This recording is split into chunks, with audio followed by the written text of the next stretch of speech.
Alle Informationen rund um die Unterwelt, einschließlich Impressionen zu Fokussierungsthemen für den Serverstart als auch für das Mid- bzw. Late-Game, erhaltet ihr hier in diesem Video von mir. Viel Spaß damit!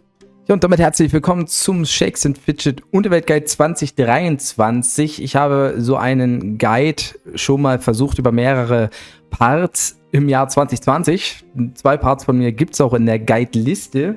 Da geht es vor allen Dingen um das Thema, wann man die Unterwelt freischaltet und wofür sie überhaupt notwendig ist. Könnt ihr euch gerne natürlich mal anziehen, aber jetzt ein bisschen gebündelt mit den wichtigsten Informationen wollen wir mal alle Gebäude der Unterwelt durchgehen. Dennoch natürlich für die, die es nicht wissen, wie oder wann schaltet man überhaupt die Unterwelt frei, was braucht man dafür? Ganz kurz zusammengefasst, ihr müsst den Zugang zum Tower spielen. Das schafft ihr natürlich nur, wenn ihr die Dungeons gelegt habt und wenn ihr das Mindestlevel des Towers erlangt habt. Zusätzlich müsst ihr die Festung wenigstens auf Level 10 haben und die Gemmine auf Level 10. Und wenn die beiden Sachen durchgegangen sind, wenn ihr das alles erreicht habt, den Tower habt und die Gemmine auf Level 10, die Pets, alles freigeschalten habt bisher, dann könnt ihr dann nach Edelsteinen suchen und dann müsst ihr das Glück haben, das Herz der Unterwelt zu finden. Kleiner Tipp, das kann manchmal ein bisschen dauern. Hier ein kleiner Hinweis für die Pay-to-Win-Spieler, die die Unterwelt sehr schnell zum Serverstart haben wollen.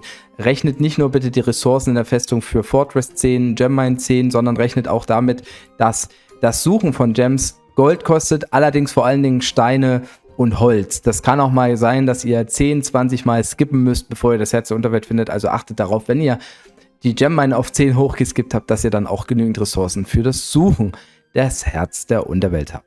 Und hat man die Unterwelt dann aufgebaut, fängt es an mit dem Heart of Darkness auf Level 1. Das baut man auch. Das braucht, glaube ich, auch ein bisschen Gold. Das sollte aber in der Regel dann kein Problem mehr sein, weil ihr seid ja mindestens Level 130, meistens sogar höher. Ich denke auch die Free-to-Play-Spieler sind höher. Ich würde euch tatsächlich empfehlen, dass ihr das Herz der Unterwelt sofort versucht freizuschalten, sobald ihr auch im Free-to-Play-Bereich im Level 10 seid für Festung und Gemmine. Das dauert also auch ein bisschen Zeit.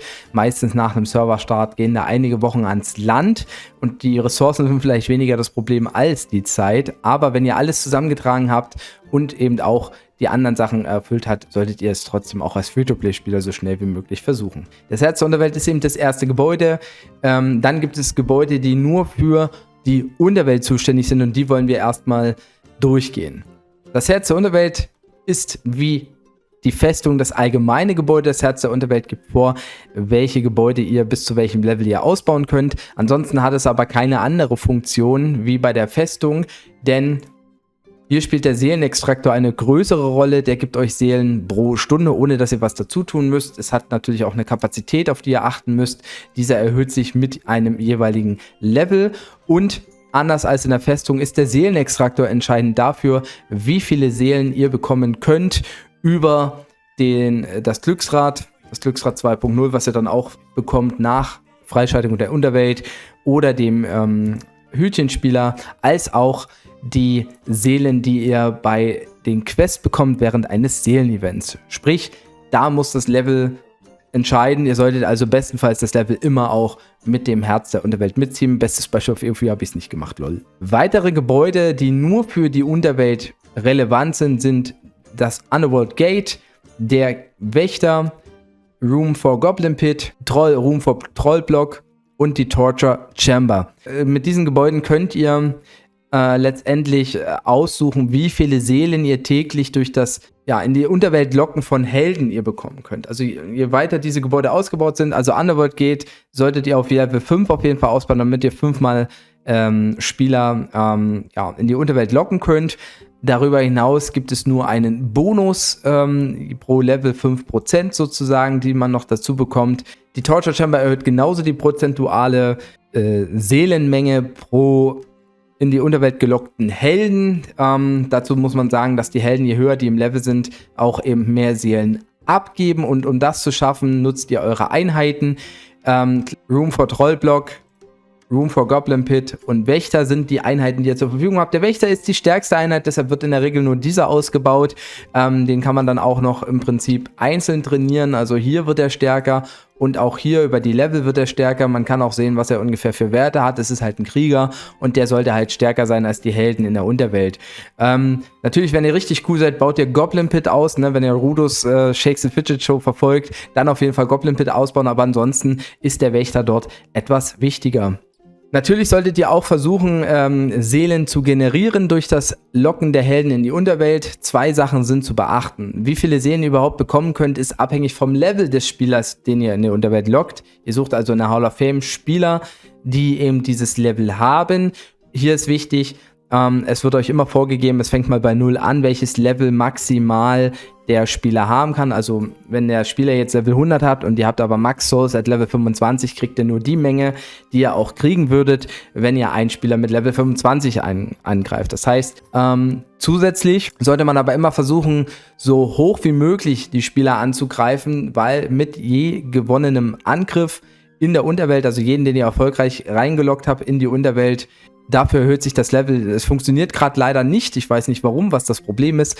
Wenn ihr also jetzt einen Level 100er angreift und den besiegen würdet, habt ihr dann Max Souls at Level 26. Wenn ihr dann wieder einen lockt, dann wird dieses Level um 1 erhöht, also 5-mal pro Tag kann sich dieses Level erhöhen. Solltet ihr mal verlieren, dann wird das Level um einen gewissen, ich glaube um 10 Stück oder sowas herabgesetzt, sollte man also bestenfalls vermeiden.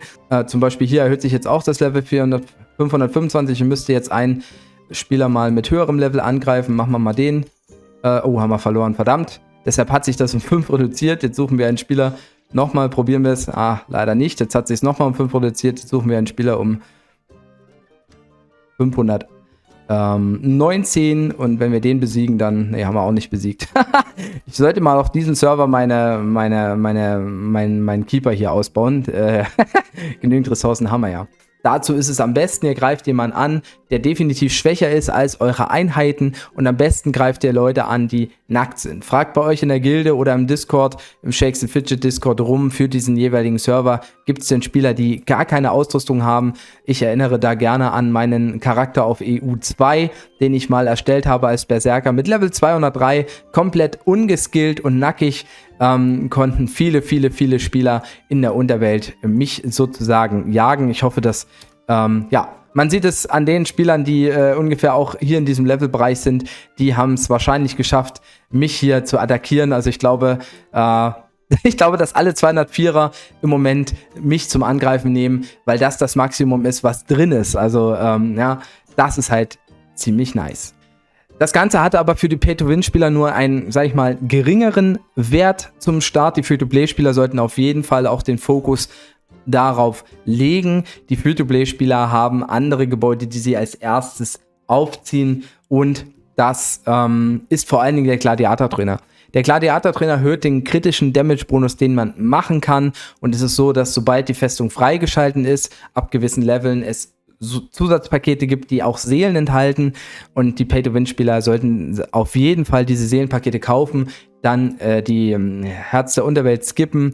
Ich sag mal bis Level 200 mit den Paketen, die ihr dort kriegt. Ihr könnt also bis Level 200 schon auch auf jeden Fall Herz der Unterwelt auf 7 oder 8 und Gladiator-Trainer auch auf 7 oder 8 haben, um dann in den Dungeons Vorteile zu haben. Der Gladiator-Trainer wirkt sich aber nicht nur auf euren eigenen Charakter aus, sondern auch auf den Schaden der Begleiter und auf den Schaden, den die Pets machen. Ist also ein ganz wichtiges Feature zum Serverstart, vor allen Dingen für die Pay-to-Win-Spieler. Natürlich die Free-to-Play-Spieler, die die Chance haben, den Gladiator-Trainer hochzuziehen, sollten das definitiv auch machen.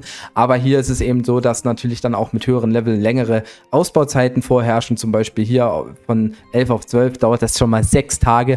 Und dann muss man sich als Free-to-Play-Spieler wirklich überlegen, ob das sinnvoll ist, sondern ob man erstmal versucht, auch die Nebengebäude auszubauen, um auch wieder mehr Seelen zu bekommen, je nachdem, wie viele Seelen man hat. Dann gibt es auch die Zeitmaschine, auf die ich hier gerade geklickt habe. Die sammelt Abenteuerlust pro Level, eine gewisse zusätzliche Abenteuerlust, die man sonst gar nicht zur Verfügung hat, aber vor allen Dingen sammelt die auch Abenteuerlust von Abenteuern, die ihr halt leider nicht gespielt habt und das sowohl für die Free-to-Play-Spieler auf der 100-Alu-Basis als auch für die Pay-to-Win-Spieler auf der 300-Alu-Basis. Immer abhängig davon, ob die Pay-to-Win-Spieler auch Pilze in die Zeitmaschine gesteckt haben. Wenn ihr Pay-to-Win-Spieler seid, solltet ihr definitiv immer die Zeitmaschine gefüllt haben mit wenigstens 10 Pilzen. Ich empfehle zwischen 30 und 50, falls man doch mal 1-2 Tage lang, warum auch immer, ausfällt, dass diese Abenteuerlust nicht verloren geht. 3 wichtige Sachen sind hier zu erwähnen, die sowohl für Free-to-Play als eigentlich auch für Pay-to-Win-Spieler wichtig sind, aber für Pay-to-Win-Spieler speziell. The Thirst of Adventure Maximum erhöht sich auch pro Level. Ja, das heißt, irgendwann ist das natürlich voll, dann sammelt auch die Zeitmaschine keine Abenteuer mehr. Zweitens ist die zusätzliche Bonus-Thirst, die pro Level sich auch erhöht, maximal 20 Alu pro Tag. Die kann sich auch stacken und bis zur Kapazität ausgeschöpft werden. Und hier ist wichtig, dass ihr bedenkt, dass die XP und die Goldwerte, die ihr dort dann generiert durch diese zusätzliche Abenteuerlust, sich anhand des Levels orientiert, was ihr habt, wenn ihr die Zeitmaschine abholt. Sprich, es macht Sinn, diesen Stack zu sammeln, wenn ihr jeden Tag die Abenteuer selber spielt komplett und die Zeitmaschine also nicht deshalb braucht, um Abenteuerlust zu speichern, die ihr sonst verloren habt, sondern die Abenteuerlust nur stackt aufgrund der Bonus-Abenteuerlust, macht es Sinn, diese zu stacken, bis ihr ungefähr Level 397 habt, denn so lang kriegt ihr das Maximale an XP. Im späteren Verlauf würdet ihr XP verlieren, wenn ihr also gestackte Abenteuerlust nicht abholt, nachdem ihr deutlich über Level 397 seid, dann verliert ihr eben die XP. Also das macht schon Sinn, die einfach relativ aktuell immer abzuholen oder unter 397 zu stacken. Der Punkt Nummer 3, der auch wichtig ist, ihr könnt natürlich Gold und XP generieren durch die Zeitmaschine, aber ihr verliert natürlich die ganzen zusätzlichen Inhalte, Items, Früchte, auch bei Events, die ganzen Seelen, Hölzer, dies, das, könnt ihr alles nicht sammeln. Ihr könnt auch keine Pets freischalten über die Zeitmaschine. Also die Zeitmaschine solltet ihr nur wirklich zur Sicherheit nutzen, um besser als halt gar keine Abenteuer zu spielen, etwas rauszubekommen. Ganz kleiner Cut noch an der Stelle, denn es ist wichtig, wenn ihr die Zeitmaschine abholt, dass ihr wenigstens euer Alu-Gear oder euer Gear mit den höchsten Prozenten für XP und Gold habt, denn das ist der einzige Bonus, der sich auch auswirkt auf die XP und Goldwerte, die ihr beim Abholen von Abenteuerlust generiert. Egal, ob das jetzt die Bonus-Thirsts sind oder die Base-Thirsts sind, die ihr also nicht gespielt habt am Tag zuvor. Ihr müsst definitiv auf eure Runen achten. Aber vor allen Dingen an Eventtagen solltet ihr eure Abenteuer immer selber spielen. Zum Beispiel werden auch Goldbonus und XP-Bonus zu XP-Events auch nicht gestackt in dieser Zeitmaschine. Also das definitiv ist ein grober Verlust, wenn ihr euren Char nicht ordentlich spielen könnt, eure Abenteuer nicht ordentlich zu Ende spielen könnt, sondern euch nur auf die Zeitmaschine fokussiert. Abseits der Bonus-Thirst, die es natürlich gibt. Ja, und last but not least ist die Goldgrube. Die Goldgrube ist im Prinzip eigentlich das wichtigste Feature im Long-Term gesehen, denn die Goldgrube könnt ihr sehr weit ausbauen. Ja, auf 61 bei mir zum Beispiel, da hat die eine Kapazität von 300 Millionen. Ihr könnt sie auch ab einem gewissen Level, ich glaube Level 25, während des Ausbauens trotzdem sammeln. Darüber wird ganz viel Gold generiert. Jeder Spieler im hohen Levelbereich, egal ob Pay-to-Win oder Free-to-Play, sollte die Goldgrube dann immer und weiter ausbauen.